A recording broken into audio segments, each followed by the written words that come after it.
Department of economics and statistics அவங்க நடத்துகிற நிகழ்ச்சிங்கிறதுனால என்னை பற்றி ஃபுல் ஸ்டாட்டிஸ்டிக்ஸ் எடுத்து வச்சிருக்கிறாங்க. ரொம்ப மகிழ்ச்சி, நன்றி. இந்த திட்டக்குழுவுடைய செயல் துணைத் தலைவர் திரு ஜெயரஞ்சன் அவர்களே, துறையினுடைய அரசு கூடுதல் தலைமைச் செயலாளர் திரு ரமேஷ் சந்திரா ஐஏஎஸ் அவர்களே, பொருளியல் மற்றும் புள்ளியியல் துறையினுடைய ஆணையர் திருமதி ஜெயா ஐஏஎஸ் அவர்களே, தமிழ்நாடு திறன் மேம்பாட்டுக் கழகத்துடைய நிர்வாக இயக்குநர் திரு கிராந்திகுமார் ஐஏஎஸ் அவர்களே, மாநில திட்டக்குழுவுடைய உறுப்பினர்களே, வருகை இருக்கக்கூடிய பொருளியல் மற்றும் புள்ளியியல் துறை சார்ந்த அலுவலர்களே, பணியாளர்களே, பத்திரிகை நண்பர்களே, அனைவருக்கும் காலை வணக்கத்தை நான் தெரிவித்துக் கொள்கிறேன். ஃபாதர் ஆஃப் இந்தியன் ஸ்டாட்டிஸ்டிக்ஸ் என்று போற்றப்படுகின்ற பேராசிரியர் PC மகானபஸ் அவர்களுடைய பிறந்த நாளை இன்றைக்கு தேசிய புள்ளியியல் நாளாக கொண்டாடுகின்ற நிகழ்ச்சியில் கலந்து கொண்டு உங்களை எல்லாம் சந்திக்கின்ற இந்த வாய்ப்பை பெற்றதற்கு நான் மீண்டும் மகிழ்ச்சி அடைகின்றேன். உங்களுக்கெல்லாம் நன்றி சொல்ல கடமைப்பட்டிருக்கிறேன். புள்ளியியலுடைய அருமை நிறைய பேருக்கு புரியாமல் இருந்த காலம் ஒன்று இருந்தது. வெஸ்டர்ன் கண்ட்ரீஸ்ல ஸ்டாட்டிஸ்டிக்ஸ்க்கு கொடுத்த முக்கியத்துவம் முன்பெல்லாம் நம்முடைய நாட்டில் அது கிடையாது. அவங்க கொடுத்த முக்கியத்துவம் நம்ம நாட்டில் கொடுக்கறது கொஞ்சம் காலதாமதமானது. அது பற்றிய அவேர்னஸும் நம்முடைய நாட்டில் கொஞ்சம் குறைவாகவே இருந்தது. ஆனால் இன்னைக்கு அந்த நிலைமை தலைகீழாக மாறி இருக்கின்றது. புள்ளியியலுடைய அவசியத்தை நாம் அனைவரும் இன்றைக்கு கொஞ்சம் லேட்டா புரிஞ்சுக்கிட்டாலும் புரிஞ்சுட்டு இருக்கோம்.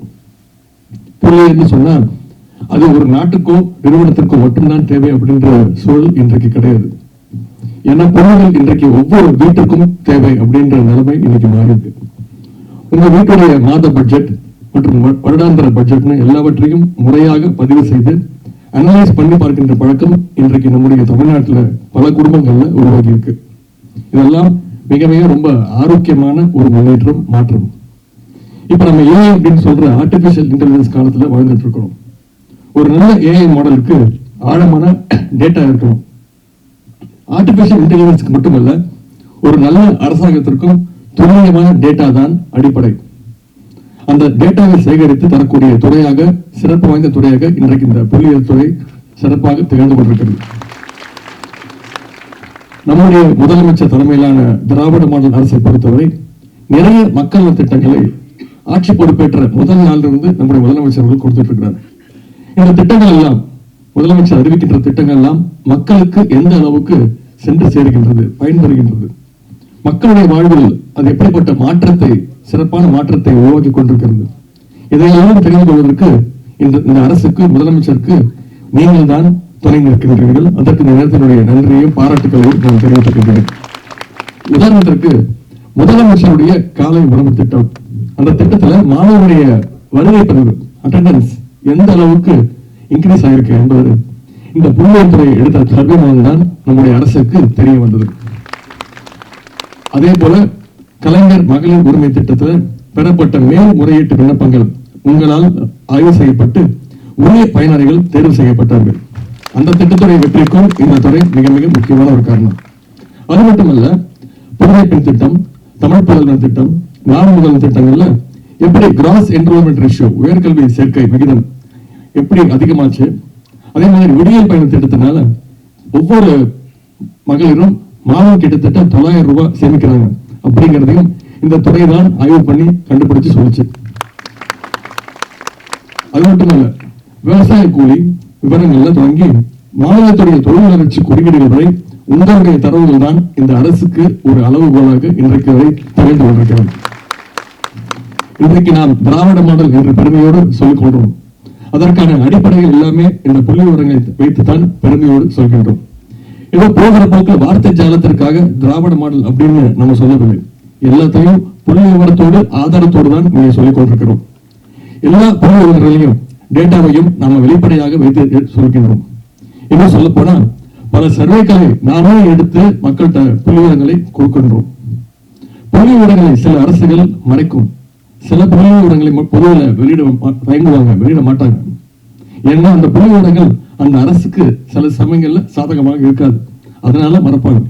அப்படி மறைக்கும் போது உண்மையான சமூக நிலைமை ஆராய்ச்சியாளர்களுக்கும் திட்டம் தீட்டக்கூடியவர்களுக்கும் தெரியாமல் போய்விடும். ஆனால் நம்முடைய திராவிட மாடல் அரசை பொறுத்த வரைக்கும் எங்களுடைய திட்டங்கள் மீதும் அதன் செயல்பாடுகள் மீதும் எங்களுக்கு முழு நம்பிக்கை இருக்கின்றது. அதனால்தான் எல்லா தரவுகளையும் புள்ளி விவரங்களையும் நாங்கள் பொதுவெளியில வைக்கின்றோம். திட்டங்களில் சில இடங்களில் சரி இருந்தால் கூட அதை சுட்டிக்காட்டும் பொழுது அதை ஏற்றுக்கொண்டு சரி செய்வதற்கு நாங்கள் என்றைக்கும் தயாராக இருக்கின்றோம். மக்கள் திட்டங்களை செயல்படுத்த வேண்டும் என்று நினைக்கும் எல்லா ஆட்சியாளர்களுக்கும் முதுகெலும்பு போல் இருக்கக்கூடியது இந்த புள்ளியியல் துறைதான். புள்ளி விவரங்கள் என்ன கருத்தை சொல்கின்றது, என்ன ட்ரெண்டை காட்டுகின்றது என்பதை நாம் சரியாக புரிந்து கொள்வதுதான் புள்ளியியல் துறையினுடைய வெற்றிக்கு அடிப்படையாக இருக்கும். இங்கே கூட சிறப்பு ஆய்வறிக்கை போட்டி நடத்தப்பட்டிருப்பதாக கூறினார்கள். ஒரு சர்வே எடுத்து அதை எவ்வாறு செயல்படுத்தலாம் என்ற விதத்தில் நடத்தப்பட்ட அந்த போட்டியில 240 பேர் பங்கேற்றுள்ளீர்கள் என்பது உள்ளபடியே ஒரு மகிழ்ச்சியான செய்தி. அதில் பங்கேற்ற அத்தனை பேருக்கும் எங்களுடைய பாராட்டுகளையும் வாழ்த்துக்களையும் நான் தெரிவித்துக் கொள்கிறேன். இதில் மாவட்ட மற்றும் மாநில அளவில் வெற்றி பெற்றவர்களுக்கு என்னுடைய பாராட்டுகளையும் வாழ்த்துக்களையும் நான் தெரிவித்துக் கொள்கின்றேன். சமூகத்துடைய அனைத்து துறை வளர்ச்சிக்கும் நம்முடைய புள்ளியியல் துறையுடைய பங்கு மிக மிக முக்கியமானது. அப்படிப்பட்ட முக்கியமான துறையை சேர்ந்த அனைத்து உயர் அலுவலர்களுக்கும், பணியாளர்களுக்கும், ஆராய்ச்சியாளர்களுக்கும், மாணவர்களுக்கும், அதேபோல் புள்ளியியல் துறையில் உலக அளவில் வருகின்ற புதிய ஆய்வுகளை உள்வாங்கிக் கொண்டு நவீன தொழில்நுட்பங்களை பயன்படுத்தி மேலும் வளர்ச்சியடைய இந்த துறையை சார்ந்த அனைவருக்கும் என்னுடைய பாராட்டுகளையும் வாழ்த்துக்களையும் தெரிவித்து இந்த வாய்ப்புக்கு நன்றி கூறி விடைபெறுகின்றேன். நன்றி, வணக்கம்.